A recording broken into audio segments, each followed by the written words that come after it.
Police కస్టడీలో ఉంటారేమో, ఒకసారి చెక్ చేసుకోవచ్చుగా. సలీం, ఆ లిస్ట్ లో ఉన్న వాళ్ళు ఎవరు పోలీస్ కస్టడీలో లేరు. ఆల్రెడీ చెక్ చేశాం. అందుకే నేను దీని రూట్స్ లోకి వెళ్ళాను. నేను మొదటిసారి తిరుపతికి వెళ్ళినప్పుడు శేషాచలం ఫారెస్ట్ తో పాటు చాలా చోట్ల తిరిగి స్మగ్లింగ్ గురించి డీటెయిల్డ్ గా తెలుసుకున్నాను.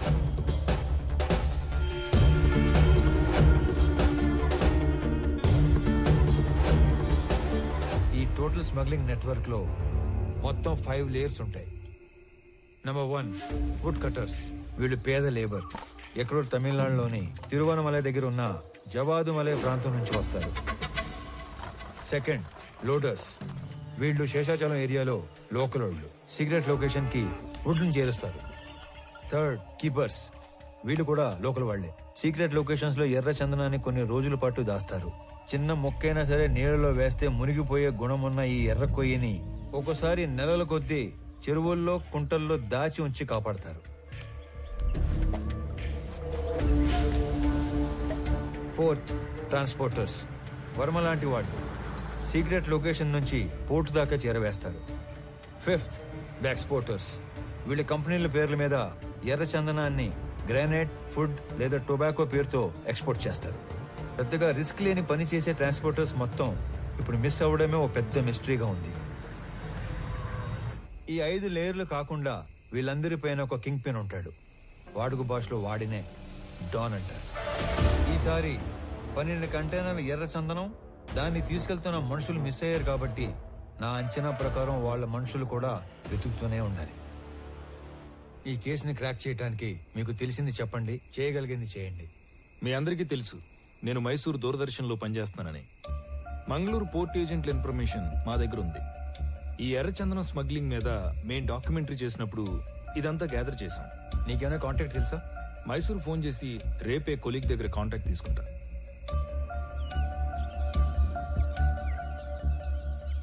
నేను నీకు రాత్రి చెప్పినట్టుగానే మా ఆఫీస్ లో కొలీగ్ కి ఫోన్ చేసి కాంటాక్ట్ తీసుకున్నాను. నువ్వు అనుమానించినట్టే పోర్ట్ ఏజెంట్ అప్పుడు మిస్ అయిన మాల్ కోసం తిరుగుతున్నాడంట. నువ్వు వెళ్ళి కలవచ్చు. సరే మరి నేను వస్తా. అలాగే.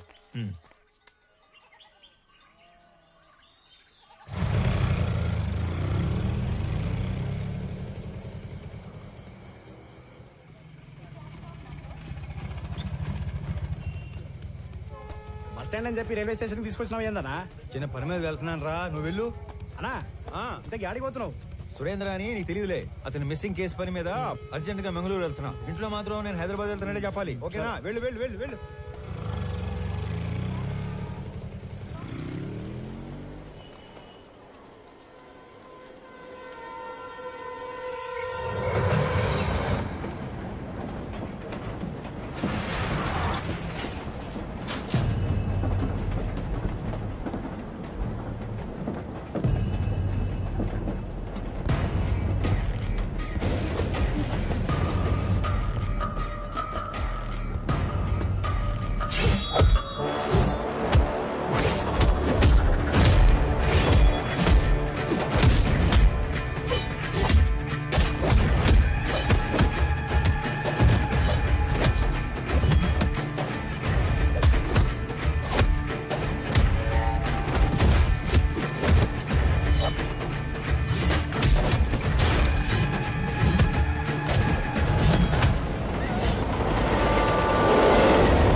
చురుగ్గా ఉండే కుర్రోడు. తల్లి అంత అయిపోయిళ్ళా అదిగో వాడేనమ్మా ఇంకా నా బిడ్డ తీసుకుపోయినాడు. ఇదిగో ముఖం కూడా చూడడానికి లేకుండా కట్లు కట్టి తెచ్చి పట్టేసినాడు. ఒరేయ్, రామారావు, పోతావా నువ్వు? నాశనం అయిపోతావు, సర్వనాశనం అయిపోతావు, పట్టు పట్టుకుపోతావు, దొంగ పట్టుకుపోతావు. పోతావా నువ్వు?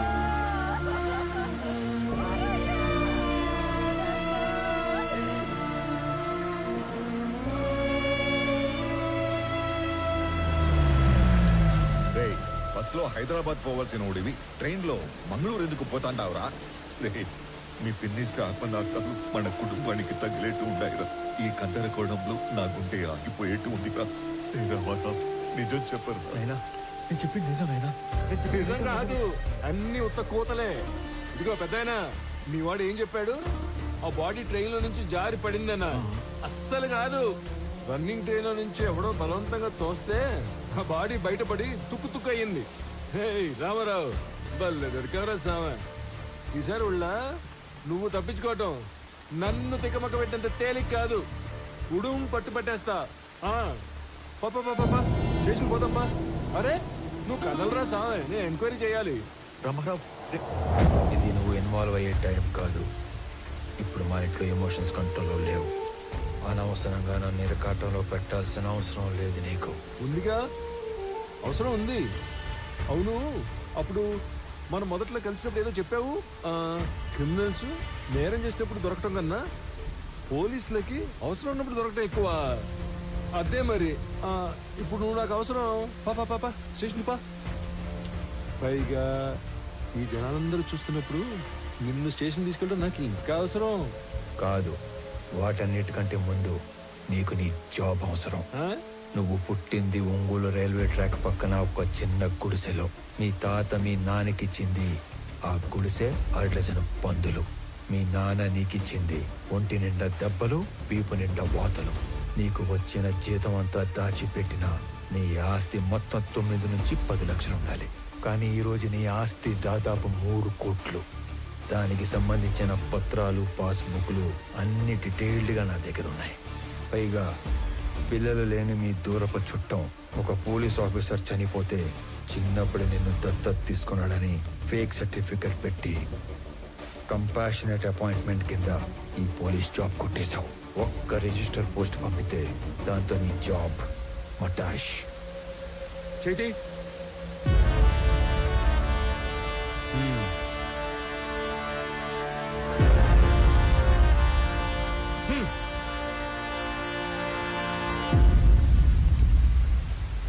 ఏందిరా, ఆ పోలీసు ఎంత బలంగా వచ్చినాడో అంతే భయంతో పోయినాడు. ఏం చెప్పి భయపెట్టినావురా? అసలు ఏం చేస్తున్నావు నువ్వు? అనంత వాళ్ళు ఈ మధ్య ఆస్తులు ఏమైనా కొన్నారా? ఎక్కువ డబ్బు వాళ్ళ చేతులు మారడం ఏమైనా చూసావా? నేనేం అడ్డుతాంటాను, నువ్వేం అడ్డుతాంటావు?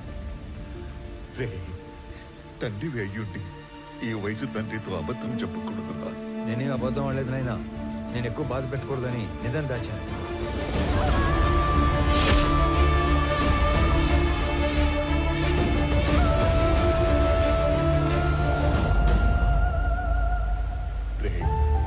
నీకు ఇంత కట్టుకథ అల్లాల్సిన అవసరం ఏమీ లేదు. నా కళ్ళ ముందే పెరిగిన అనంతు అడ్డంటోడు కాదు. ఈ రెండింటిలో ఏదో ఒకటి అబద్ధం. కానీ నమ్మటానికి మనసు ఒప్పుకోవడం లేదురా. పరాయ వాళ్ళు తప్పు చేస్తే ఒప్పుకోవటం, మన వాళ్ళు తప్పు చేస్తే ఒప్పుకోకపోవటం హిపోక్రసీ నాయనా. నాయనా, నీకు దండం పెడతాను. నాకు నీ అంత పరిజ్ఞానం లేదు, కానీ మమ్మల్ని ఏమాత్రం నెమ్మదిగా బతకనియాలని ఉన్నా ఆ మాలిని సమస్యని దయచేసి ఇక్కడితో వదిలేరా.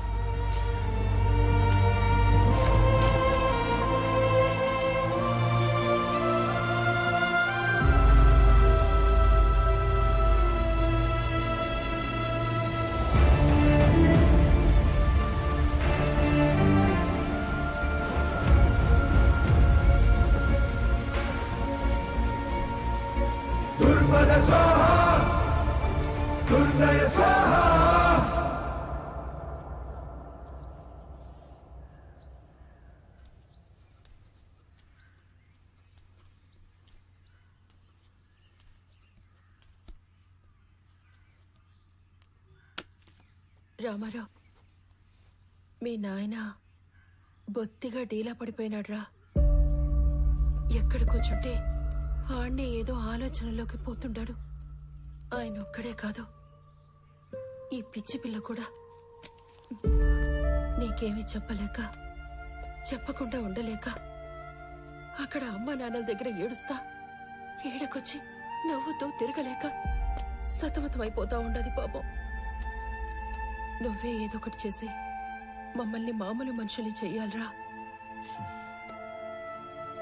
మహాలక్ష్మి, సమస్య తేలిగ్గా ఉన్నప్పుడు నెత్తిన పెట్టుకోవటం, అది కొంచెం పెద్దదైనప్పుడు వదిలేయటం నాకు చేత కాదు. పోతా పోతా అనంత ఎన్నో ప్రశ్నలు వదిలిపెట్టిపోయినాడు. వాటన్నిటికీ సమాధానం వెతకాలిగా మహాలక్ష్మి.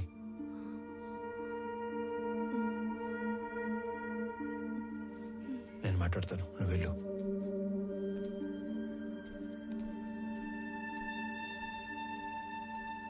నందిని,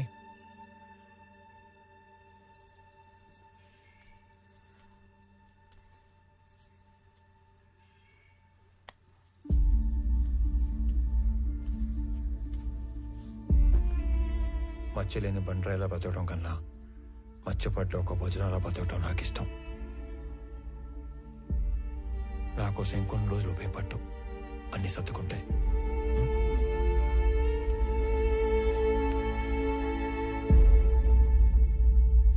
కూర్చో కూర్చో తల్లి. నమస్కారం.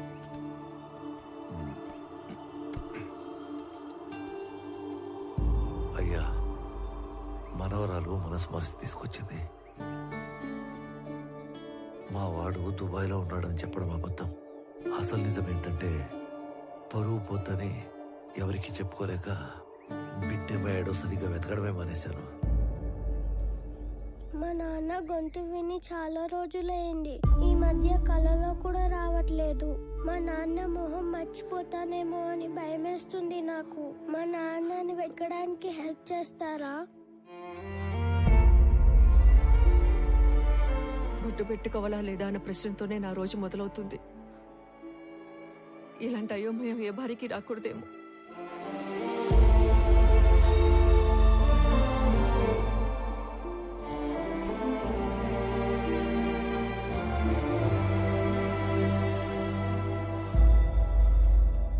నా కొడుకు వయసు ఉంటుంది నీకు. ఇవి చేతులు కాదు, కళ్ళు అనుకో. అయ్యో, తండ్రి లాంటి వారు, బాధపడకండి. బాధపడకుండా ఎట్టా ఉంటారా? నువ్వు చెప్పినప్పుడు ఆ బాధ ఎందో నాకు అర్థం కాలేదు. ఇప్పుడు అర్థం అవుతా ఉండాలి. ఇది వాళ్ళ ఇంటి సమస్య మాత్రమే కాదు, మన ఇంటి సమస్య కూడా. దీనికో ముగింపు మొదలుపెట్టు. ఎవరడ్డం వచ్చినా, చివరికి నేను అడ్డం వచ్చినా కూడా దీని అంతు తేల్చే వరకు వదలొద్దు.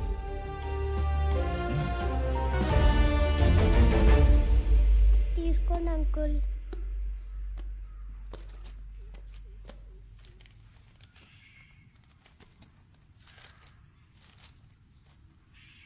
ఈ లెక్కలేంటి తల్లి? రే, నేను నెంబర్ చెప్తా, నోట్ చేసుకో. 085923451. వాడి పేరు సురేష్. 3 తబలాలోళ్ళు, 6000 చొప్పున 3. ఈ అమౌంట్ రేపు ఇచ్చేద్దాం. అలాగే ఇద్దరు మనుషులకి 250 చొప్పున 3 రోజులు, అంటే 2 × 3 × 250. రిటర్న్ వచ్చాక బల్క్ 20,000 ఇస్తాను. ఇంకొక నెంబర్ చెప్తా, రాసుకో. 083323141. వాడి పేరు దివాకర్. 4 సిగరెట్ లోళ్ళు. ఖర్చులిద్దరికి 300 చొప్పున 3 రోజులు. నీ మనిషి కాబట్టి 300 ఇస్తున్నాం. రిటర్న్ వచ్చాక బల్క్గా 30,000 ఇస్తా.